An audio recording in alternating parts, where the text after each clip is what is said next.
नबी ईसायास का ग्रंथ अध्याय 7 पद संख्या 10 से 14 तक।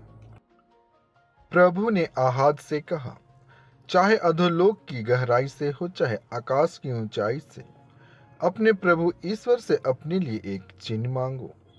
आहाज ने उत्तर दिया, जी नहीं, मैं प्रभु की परीक्षा नहीं लूंगा। इस पर उसने कहा, हे दाऊद के वंश, मेरी बात सुनो।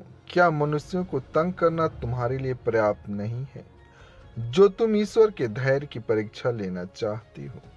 प्रभु स्वयं तुम्हें एक चिन्ह देगा, और वह यह है, एक कुंवारी गर्भवती है, वह पुत्र प्रसव करेगी, और वह उसका नाम इमानुएल रखेगी, जिसका अर्थ है प्रभु हमारे साथ है। संत लूकस आज का पवित्र सुसमाचार अध्याय 1 पद संख्या 26 से 38 तक।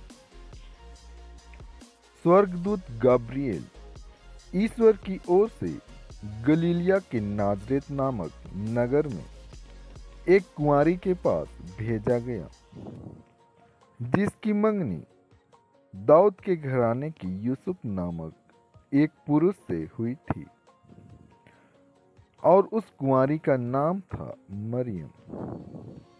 स्वर्गदूत ने उसके यहाँ अंदर आकर उससे कहा, प्रणाम, प्रभु की कृपा पात्री, प्रभु आपके साथ है। वह इन शब्दों से घबरा गई और मन में सोचने लगी कि इस प्रणाम का क्या अभिप्राय है।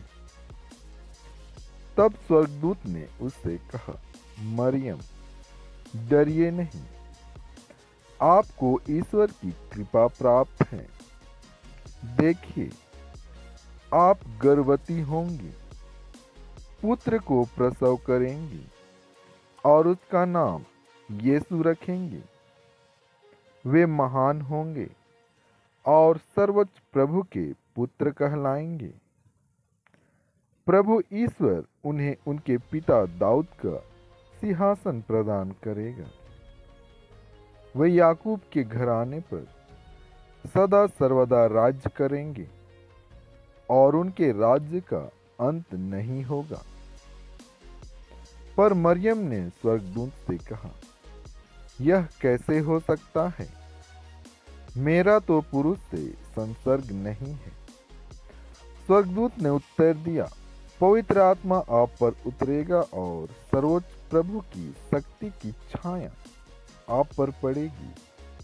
इसलिए जो आपसे उत्पन्न होंगे वह पवित्र होंगे और ईश्वर के पुत्र कहलाएंगे। देखिए, बुढ़ापे में आपकी कुटुंबिनी एलिजाबेथ के भी बेटा होने वाला है। अब उसका जो बांझ कहलाती थी, 6ठा महीना हो रहा है, क्योंकि ईश्वर के लिए कुछ भी असंभव नहीं है। मरियम ने कहा, देखिए, मैं प्रभु की दासी हूँ, आपका कथन मुझ में पूरा हो जाए। और स्वर्गदूत उसके पास से चला गया।